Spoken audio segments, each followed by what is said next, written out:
Angle में आप सभी का स्वागत है। इस वक्त की अहम खबरें लेकर मैं हूं आपके साथ नीतू शर्मा। सबसे पहले एक नजर सुर्खियों पर।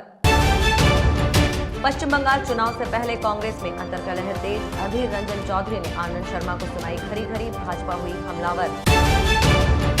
जयपुर में भाजपा राष्ट्रीय अध्यक्ष जेपी नड्डा ने नेताओं को दी नसीहत, एक लो चलो से नहीं चलेगा काम।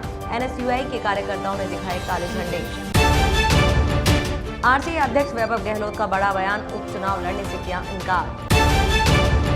और आरएएस भर्ती परीक्षा 2018 का रास्ता साफ, राजस्थान हाईकोर्ट ने एकलपीठ का आदेश किया रद्द, पहले जारी रिजल्ट के आधार पर होगी भर्ती। पश्चिम बंगाल में चुनाव से पहले कांग्रेस में आंतरिक कलह चरम पर पहुंच गया है। कांग्रेस के अब्बास सिद्दीकी के साथ गठबंधन पर पार्टी के वरिष्ठ नेता आनंद शर्मा ने सवाल खड़े किए हैं। उन्होंने इसे पार्टी की मूल विचारधारा के खिलाफ बताया है। वहीं पश्चिम बंगाल कांग्रेस के अध्यक्ष अधीर रंजन चौधरी इस बयान पर आपत्ति दर्ज कर चुके हैं। अधीर रंजन चौधरी ने आनंद शर्मा पर भाजपा को खुश करने वाला बयान देने का आरोप लगाया है और आनंद शर्मा को खरी खोटी सुनाई है। बंगाल में कांग्रेस के आईएफएस के साथ गठबंधन को लेकर पार्टी में आंतरिक कलह मची हुई है। अब इस कलह को लेकर बीजेपी भी हमलावर हो गई है। बीजेपी ने कांग्रेस और आईएफएस के गठबंधन को ठगबंधन करार दिया है। बीजेपी प्रवक्ता संबित पात्रा ने कहा कि अपनी प्रासंगिकता को बनाए रखने के लिए कांग्रेस गठबंधन पर निर्भर है। पात्रा ने आरोप लगाया कि एक तरफ कांग्रेस खुद को सेक्युलर बताती है और दूसरी तरफ सांप्रदायिक गठबंधन करती है। संबित पात्रा ने कहा, आज कांग्रेस अपनी प्रासंगिकता को बनाए रखने के लिए गठबंधन पर निर्भर है। ठीक ऐसी ही एक गठबंधन की प्रक्रिया राहुल गांधी जी और उनकी कांग्रेस पार्टी बंगाल में कर रहे हैं। पूर्व प्रधानमंत्री मनमोहन सिंह ने नोटबंदी के फैसले को एक बार फिर गलत बताया है।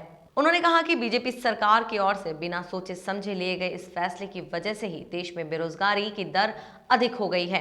इससे असंगठित क्षेत्र खंडहर हो गया है। उन्होंने यह भी आरोप लगाया कि मोदी सरकार राज्यों के साथ नियमित तौर पर विचार विमर्श नहीं करती है। केरल में कांग्रेस पार्टी से जुड़े think tank Rajiv Gandhi development studies के एक वर्चुअल सम्मेलन का उन्होंने उद्घाटन किया। उत्तर प्रदेश के मुख्यमंत्री योगी आदित्यनाथ ने पश्चिम बंगाल के मालदा में चुनावी सभा को संबोधित किया। इस दौरान योगी आदित्यनाथ ममता बनर्जी और तृणमूल कांग्रेस पर जमकर बरसे। योगी आदित्यनाथ ने कहा कि यहां छल और धोखे से लव जिहाद की घटनाओं को भी अंजाम दिया जा रहा है। तुष्टीकरण के चलते यहाँ की सरकार न तो गो तस्करी को रोक पा रही है और न ही लव जिहाद पर रोक लगा पा रही है। जो सरकार आपको सुरक्षा नहीं दे सकती, उस सरकार को हटाना ही जनता के हित में है। भाजपा राष्ट्रीय अध्यक्ष जेपी नड्डा एक दिवसीय दौरे पर जयपुर आए। वो ऐसे समय पर जयपुर आए जब पार्टी में गुटबाजी चरम पर है। ऐसे में पार्टी को एकजुटता का संदेश देने के लिए वो जयपुर आए। इससे पहले एयरपोर्ट पर पार्टी में ऑल इज वेल दिखाने के लिए पूर्व सीएम वसुंधरा राजे और सतीश पूनिया ने उनका स्वागत किया। भाजपा के राष्ट्रीय अध्यक्ष जेपी नड्डा ने बिरला ऑडिटोरियम में प्रदेश के नेताओं को एकजुट रहने और लक्ष्य की दिशा में मिलकर आगे बढ़ने का आह्वान किया है। अपने उद्बोधन में नड्डा ने कई बातें सीधे तो कई बातें इशारों ही इशारों में कह डाली। उन्होंने कहा कि यह दुर्भाग्यपूर्ण है कि महिलाओं पर क्राइम में नंबर 1 या 2 राजस्थान पहुंच गया है। दलितों पर अत्याचार बढ़ गए हैं, महिलाओं पर अत्याचार बढ़ गए हैं। इस सरकार की प्रायोरिटी सुशासन देने की नहीं बल्कि कुशासन राज्य देकर जाने की है। इससे पहले प्रदेशाध्यक्ष सतीश पूनिया ने कहा, कांग्रेस की सरकार दमन पर उतर आई है। सतीश पूनिया ने कहा कि विधानसभा के 4 उपचुनाव में सभी सीटों पर जीत दर्ज करेंगे। चारों सीटें जीतकर आपकी झोली में डालेंगे।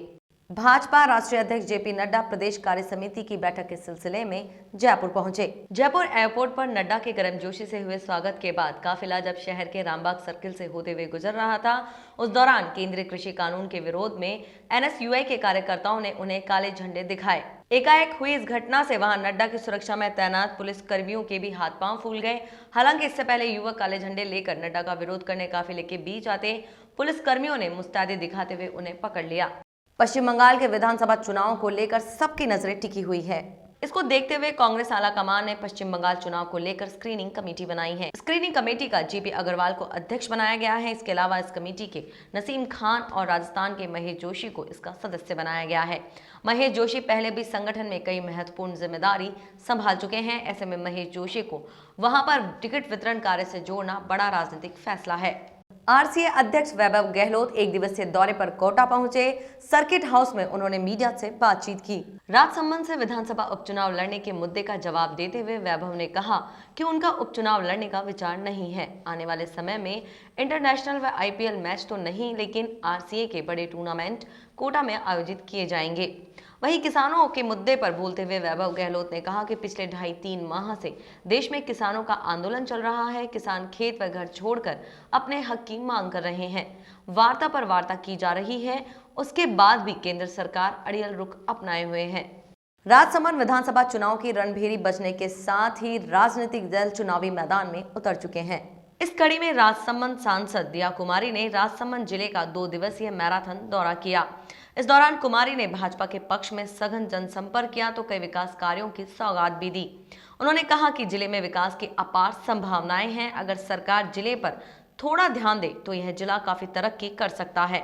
राजसमंद विधानसभा उपचुनाव को लेकर सांसद दिया कुमारी ने कहा कि वे जीत को लेकर पूरी तरह आश्वस्त हैं। राजस्थान हाईकोर्ट की जयपुर खंडपीठ ने आरएएस भर्ती परीक्षा 2018 का रास्ता साफ कर दिया। कोर्ट ने एकल पीठ के परिणाम रद्द करने के आदेश को निरस्त कर दिया। ऐसे में अब राजस्थान पब्लिक सर्विस कमीशन की तरफ से पूर्व में जारी रिजल्ट के आधार पर ही भर्ती की जाएगी।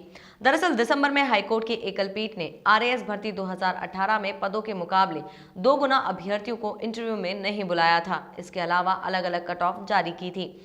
ऐसे में भर्ती परीक्षा के 9 जुलाई को जारी किए परिणाम को हाईकोर्ट की एकल पीठ ने रद्द कर दिया था। वहीं आरपीएससी को निर्देश दिया कि वह भर्ती विज्ञापन के दिन लागू नियम 15 के तहत न्यूनतम आहर्ता अंक तय करते हुए मुख्य परीक्षा का परिणाम दोबारा जारी करें।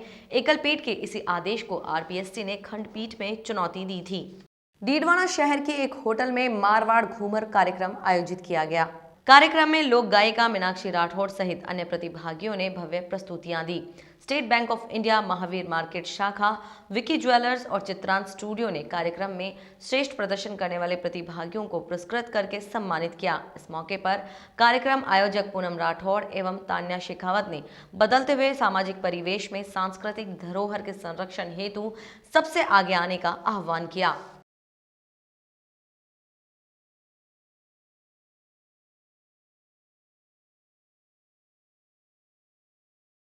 जयपुर के रेनवाल क्षेत्र में चोरों के हौसले काफी बुलंद हो गए हैं।